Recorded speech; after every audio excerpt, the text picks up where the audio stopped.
Muy buenas noches, profesora Selene Domínguez Boer. Mi nombre es Jennifer Giselle Cienfuegos Jiménez y esta es mi exposición acerca de comportamiento y salud. Espero sea de su agrado. Ok, bueno, para comenzar esta exposición me gustaría retomar algunos conceptos importantes que nos pueden servir a lo largo de esta presentación. El primero de ellos, y que es muy importante recordar, es el de nuestra ciencia, que es la psicología. Recordemos que la psicología es aquella que se encarga del estudio y análisis de los procesos mentales, pero también de las conductas. Y bueno, como sabemos, esta ciencia tan amplia y maravillosa a la que pertenecemos tiene pues otras subramas o bien subcategorías, que una de ellas pues es la psicología de la salud, a la cual está dedicado este módulo de estudio. Y bueno, recordemos que la psicología de la salud es aquella que se encargará de investigar y estudiar todos los procesos psicológicos, ya sea positivos o negativos, en referencia a la salud. Pero bueno, vamos a comenzar definiendo qué es una conducta. Recordemos que una conducta es todo aquel comportamiento o bien expresión como respuesta a un estímulo. Y bueno, por otra parte tenemos a la salud, que la salud, recordemos que se trata de un estado de bienestar biopsicosocial en los individuos. En unos momentitos vamos a ver en qué consiste ser biopsicosocial, que bueno, con la palabra no es necesario analizarla tanto para entender más o menos en qué consiste. Y que bueno, la salud siempre es recordada por ser una condición favorable que cumpla con diversas cualidades y cumple con diversas posibilidades y también virtudes y beneficios. Como su contraparte tenemos pues a la enfermedad, que pues como acabamos de decirlo, se refiere a un proceso inverso a la salud, o bien es la ausencia de la salud, de este bienestar, y que pues se ve relacionada con distintas problemáticas que se van manifestando de forma física, pero también de forma subjetiva. Y bueno, ¿qué tienen que ver estos tres conceptos? Recordemos que nuestra conducta, que son nuestros comportamientos, tendrán mucho que ver para seguir o bien el camino hacia la salud, hacia un estilo de vida saludable, o bien nos llevarán al camino de la enfermedad. Se convierte en un punto medio mediático para determinar si nos vamos por el camino viable o por el camino negativo.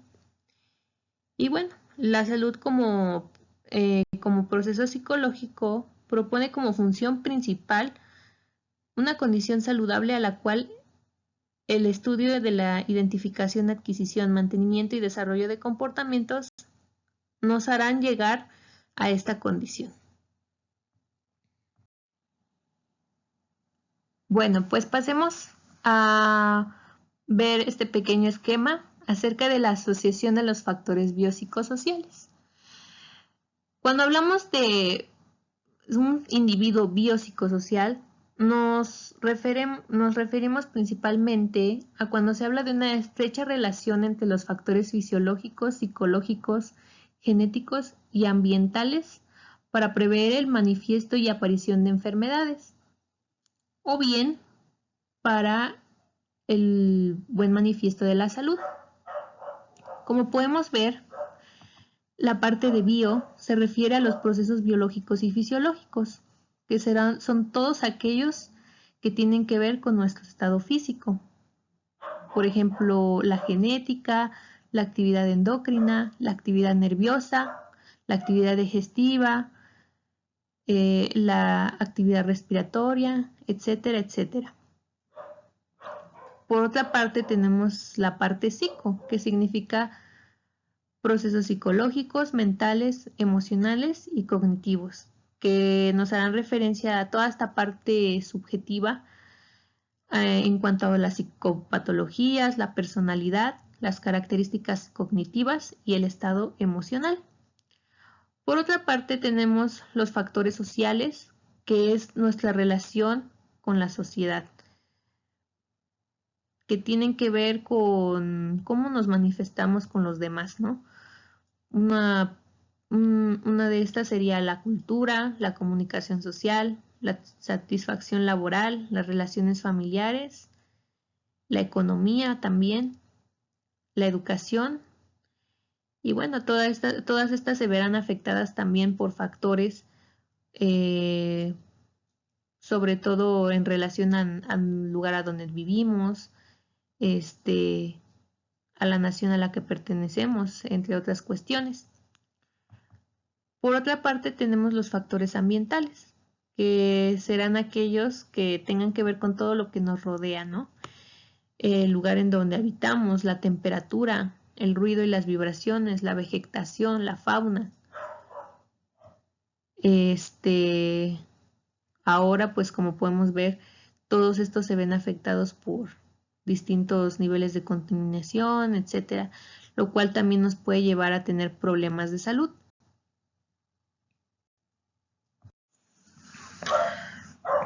Bueno, vamos a comenzar a ver la relación entre la personalidad y la salud, que de acuerdo a nuestro autor Pérez 2006, bueno, esta relación se ha analizado con base a diferentes modelos, los cuales tienen ciertas particularidades o se centran en ciertas características de la personalidad.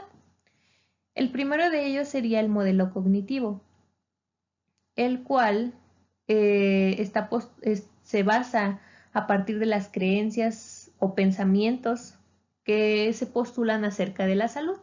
Estos por lo regular pues siempre están dados por la influencia social, la influencia familiar, ¿no?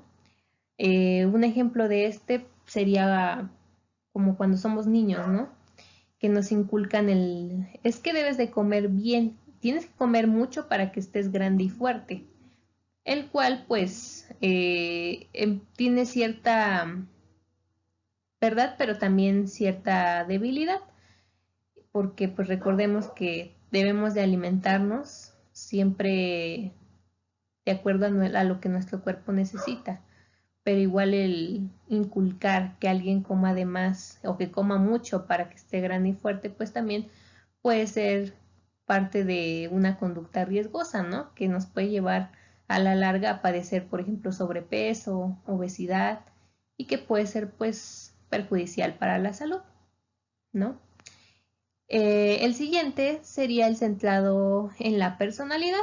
Aquí, bueno, se trata de explicar esta relación que hay entre la personalidad y la salud a partir de los rasgos de carácter y temperamento.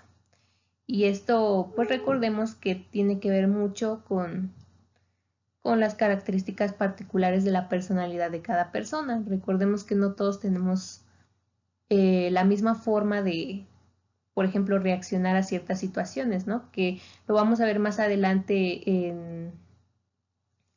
en el sentido de coherencia, ¿no? No todos tenemos esa capacidad de sentido de coherencia. Algunos nos es difícil y, por ejemplo, nos dejamos ir por la ira, por la hostilidad, lo cual pues son comportamientos y conductas que nos pueden llevar a cierto déficit de la salud.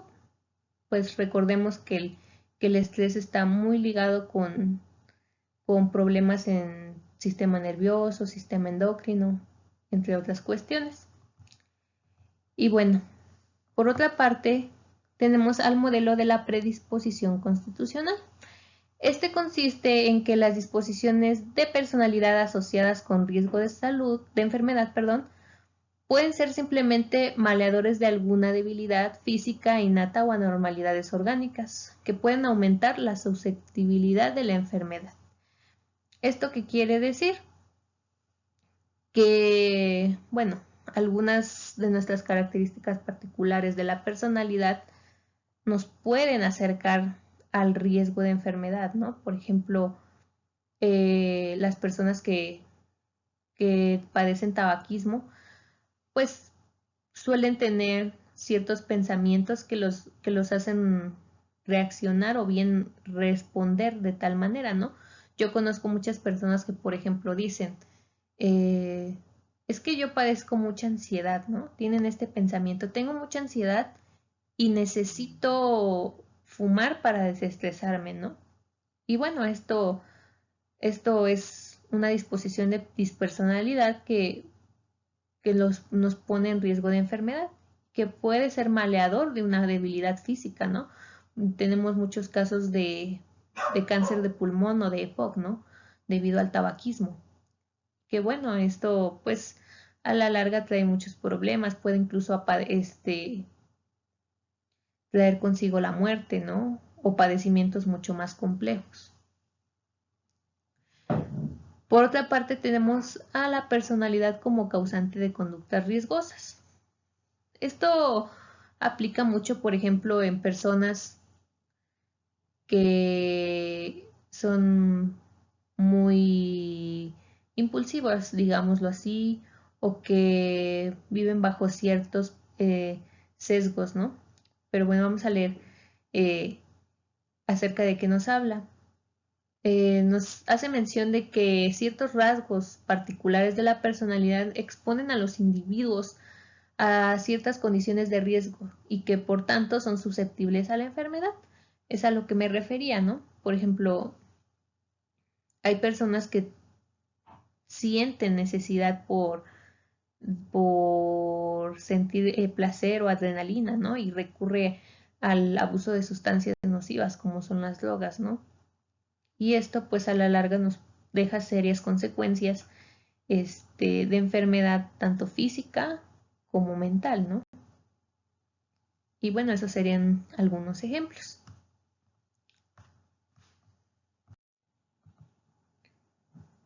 Y bien, como último modelo tenemos la psiconeuroinmunología como disciplina integradora.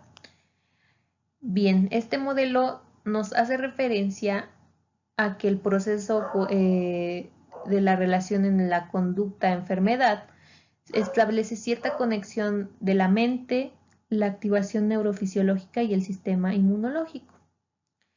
Con esto tenemos a la perspectiva psiconeuroinmunológica, que nos hace referencia a una interrelación de estos tres sistemas. A modo que, pues, por ejemplo, ¿no? Tras yo tener ciertos pensamientos o ciertas creencias, puedo tener un estado más alterado y esto puede traer consigo ciertos problemas, ¿no? Se trata de una relación entre el sistema nervioso, endocrino e inmunológico. Y pues tras esto se pueden manifestar distintas enfermedades psicosomáticas, por estrés, por ejemplo, o tenemos igual las enfermedades coronarias, que tienen que ver mucho con la personalidad que se centra mucho en la ira y la hostilidad, o la hipertensión, ¿no? Que se caracteriza principalmente las personas que llevan un estilo de vida bastante riguroso. Y bien, a continuación vamos a pasar a ver lo que son los estilos de vida. De acuerdo con Fuste Escolano, se refiere a la forma en que los individuos de forma genérica llevan a cabo su día a día, bajo su control y responsabilidad propia. ¿Qué nos quiere decir esto? Que bueno, cada uno de forma autónoma tomamos la decisión de cómo queremos llevar nuestra vida en nuestro día a día. Somos responsables de nuestras propias decisiones, ¿no? Y bueno, este concepto centrado en el ámbito de la salud nos hace referencia a que nosotros tenemos esa capacidad de control o descontrol de ciertas acciones o conductas que pueden ser favorables para tener un estilo de vida saludable o que pueden ser riesgosas para tener un estilo de vida saludable, ¿no? Que nos pueden poner en riesgo de la enfermedad. Y bueno, para eso tenemos el estilo de vida saludable y el estilo de vida libre. El estilo de vida saludable es principalmente caracterizada por el sano mantenimiento de la salud, por ejemplo, en la participación de actividad física, en el cuidado de la salud mental y, por ejemplo, alguien que lleva siempre un estilo de vida saludable, por lo regular, lleva esta sobriedad de comportamientos nocivos. Por otra parte, pues tenemos el estilo de vida libre, que será la contraparte al estilo de vida saludable.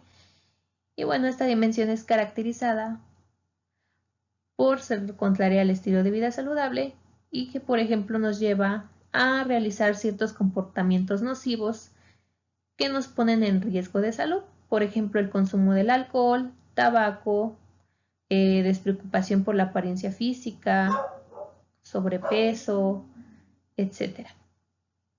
Y bueno, tras esta decisión que determina cada uno de nosotros para determinar nuestro estilo de vida a partir de nuestras creencias y pensamientos que se verán influenciados por los factores que vimos en un principio, pues se desatarán distintos hábitos. Estos pueden ser favorables o desfavorables. Y bueno, dentro de los favorables tenemos la cultura física, la higiene personal, hábitos de limpieza urbana, reconocimiento de conductas positivas, buenos hábitos de convivencia, hábito de escolarización, hábito de la vacunación, entre muchas otras cosas, ¿no? Podemos ver que no solo son centrados a nuestro cuerpo, ¿no? Sino también a nuestro ambiente, a nuestra sociedad. Y por el lado de los desfavorables, pues tenemos el abuso de las drogas, consumo de alcohol, contaminación ambiental, invaloración y maltrato de especies animales, entre otras cuestiones.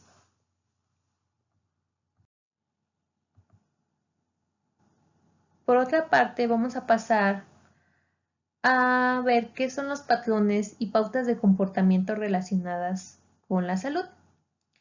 De acuerdo con el autor de nuestro texto, estas cumplen cierta función de ser protectoras o bien de promocionar la salud de forma positiva. Recordemos que uno de ellos es el sentido de coherencia, el cual consiste principalmente en la capacidad de todos los individuos de por ejemplo, sobrellevar una situación difícil, ¿no?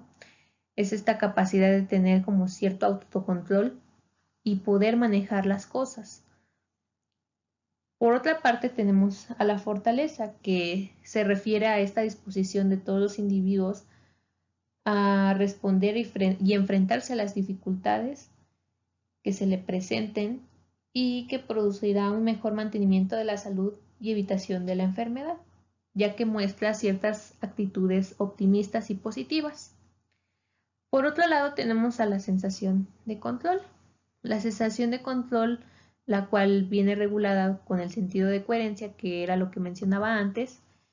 Esta puede ser interna, puede ser externa o puede ser al azar, ya que la interna está determinada por la conducta, mientras que la externa está determinada por el mantenimiento de la salud por los distintos profesionales de la misma, mientras que el azar presenta la salud como un evento al azar.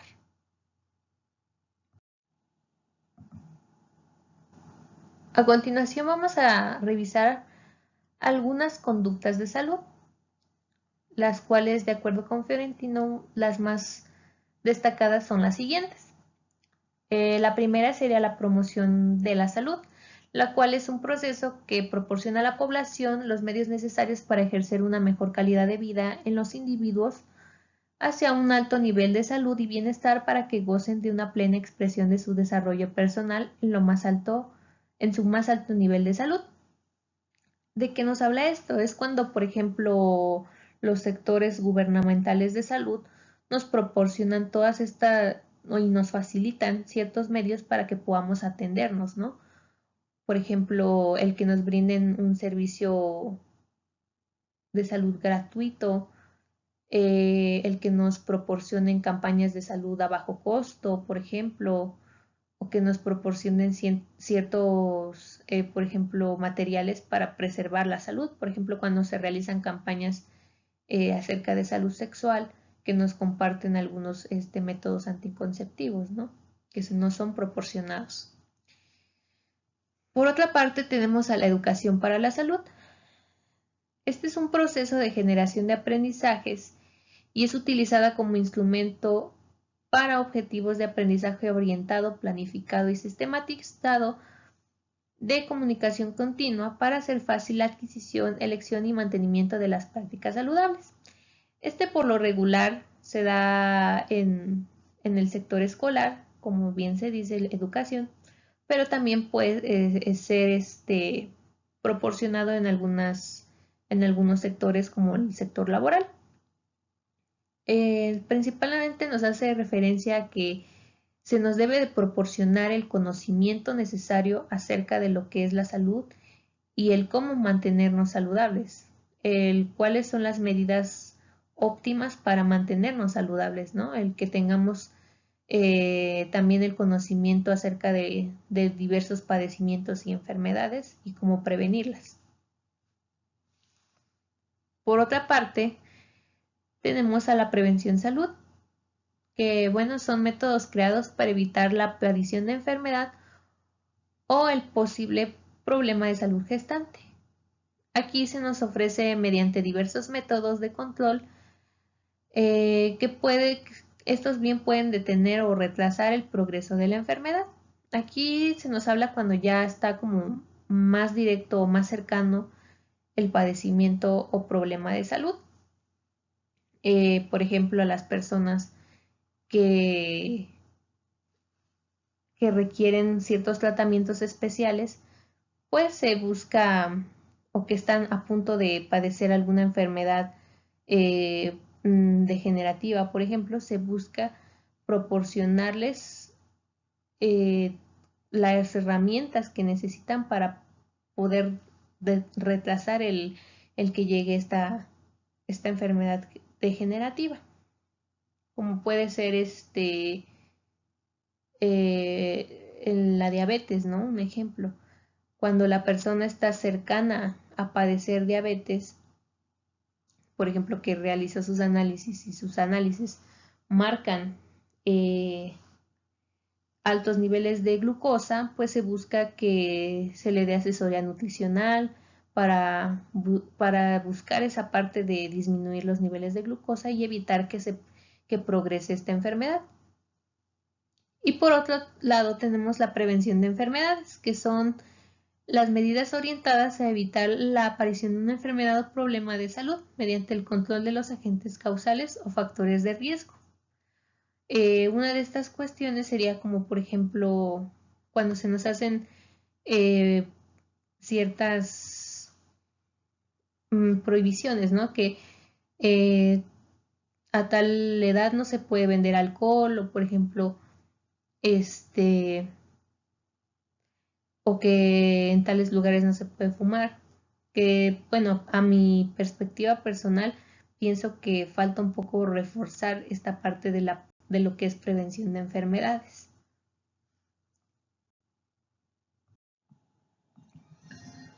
A continuación revisaremos lo que es la discriminación de riesgos, ya que la discriminación de riesgos es importante en psicología de la salud, pues está relacionada con la detección y discriminación de síntomas y sensaciones internas. Para esto es importante revisar qué es la conciencia somática. Y bueno, la conciencia somática consiste en ser el proceso mediante el cual una persona percibe, interpreta y actúa sobre la información proveniente de su cuerpo. ¿Y qué es esta información proveniente del cuerpo? Pues serían los estados internos, que es pues la serie de síntomas y sensaciones que tenemos de forma subjetiva y de forma interna. Bueno, el hecho de discriminarlos o bien hacerlos a un lado nos podrían traer ciertas complicaciones de salud. O bien, por su parte contraria, podría ayudarnos a prevenir y evitar ciertas enfermedades. Por otro lado, tenemos el informe de los estados internos como síntomas, ya que, proviene de esta habilidad de percibir estados internos y está sujeto a un gran número de sesgos y distorsiones, ya que algunos son de naturaleza puramente perceptual y otros de naturaleza más diversa. Y se tiene una gran relación en cómo se hará conocimiento de esto o bien cómo se va a expresar de forma verbal para que se pueda tener un análisis completo de cómo es la situación en cuanto a nuestros estados internos. Por otro lado, tenemos la precisión de discriminación de señales internas. Este se refiere más que nada a qué tanta capacidad tiene el individuo de sentir o bien no sentir ciertas señales internas, ya que en muchas ocasiones algunas personas no tienen como gran capacidad de percepción o de algún modo la ignoran. También tenemos la percepción de señales internas y la conducta de informe de síntomas. Este principalmente se ve influido por los cambios perceptuales generados por la actividad fisiológica, las señales situacionales o ambientales. Y de acuerdo con eso, podemos ya sea identificar e informar qué es lo que nos está generando ruido. De acuerdo con estos síntomas, casi siempre se tiene una evaluación tanto subjetiva de las señales internas que estoy presentando con respecto a las señales externas que estoy presentando. Por otro lado, tenemos los estados internos, síntomas y búsqueda de ayuda. Aquí es cuando el individuo decide que necesita ayuda y que debe de atenderse.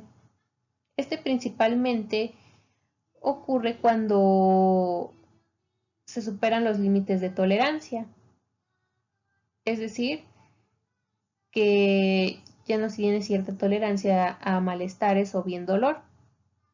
También cuando se supera el límite de la ansiedad, pues puede que esté generando ciertos conflictos en cuanto a los síntomas que se han percibido, o bien ciertos problemas de la vida presentados en síntomas percibidos. También por causas administrativas. Esta principalmente se refiere a cuando, por ejemplo, dentro de el área laboral nos pueden decir que presentemos algún certificado médico, entre otras cosas, y pues dentro de ese chequeo podemos darnos cuenta de ciertas problemáticas y buscar ayuda. Y por último, la ausencia de enfermedad, ya que muchas veces se busca tener cierta chequeo preventivo y pues resulta que hay problemas de salud y es necesario atenderse. Y por último tenemos la discriminación de señales internas en enfermedades crónicas. Esta es importante ya que la naturaleza idiosincrática siempre es un factor muy influenciable en la salud de las personas que padecen ciertas enfermedades de rigor. Por ejemplo, en las personas con diabetes. De acuerdo a sus creencias y pensamientos, esta puede verse influida y tener ciertos niveles altos. Es por eso que muchas veces con las personas que padecen enfermedades crónicas es necesario acudir al entrenamiento de discriminación de estas señales internas.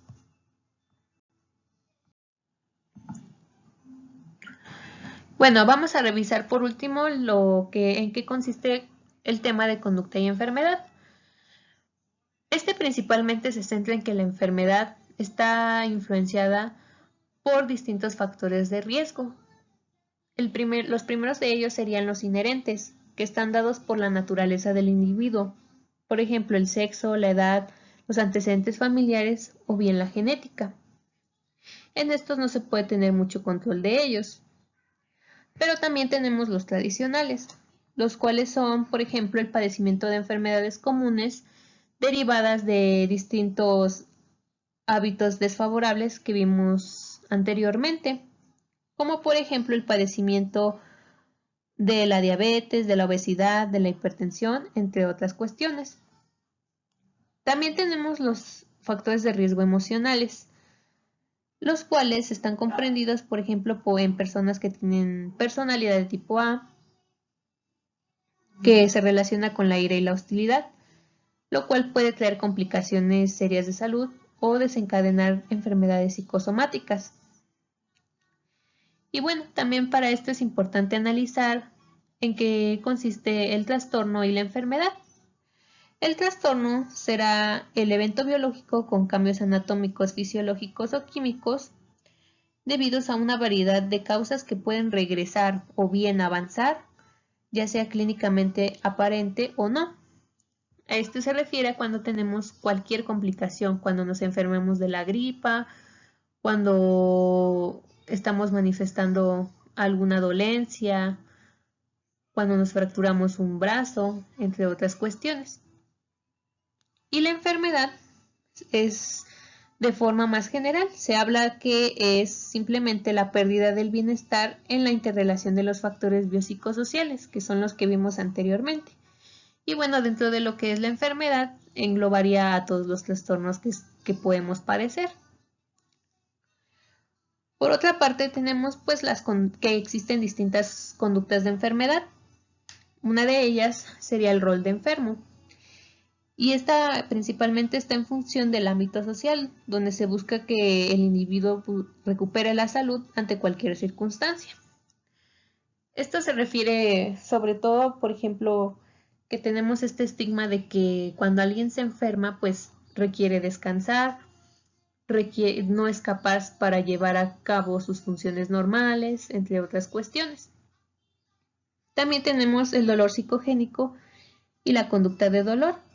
Aquí se habla de que son sensaciones generadas tras la enfermedad y que en el caso del dolor psicogénico es cuando una persona habla de una sensación sin presentar ningún tipo de alteración fisiológica. Se refiere principalmente a cuando hay personas que tienen mucho esta parte de decir, ¿no? Por ejemplo, me duele mucho el corazón, ¿qué tendré? Y como que se enfocan demasiado en yo estoy enfermo, y cuando realmente se les realiza, por ejemplo, algún análisis, un electrocardiograma, pues resulta que no hay ningún problema, ¿no? Que realmente esas creencias se ven influenciadas por distintos pensamientos o cuestiones cognitivas que la persona ha desarrollado. Y por otra parte tenemos las conductas de enfermedad crónica. Por lo regular este hace referencia a personas que pues padecen distintas enfermedades como por ejemplo la diabetes, la hipertensión, y que se crea esta creencia de que son enfermos que están enfermos con mucha intensidad, digámoslo así, que no pueden hacer tales cosas, que requieren el cuidado forzoso de alguien. Y muchas veces estas conductas de enfermedad crónica pueden desencadenar ciertas conductas agresivas o, por ejemplo, ciertas conductas de amenazas o de chantajes, ¿no?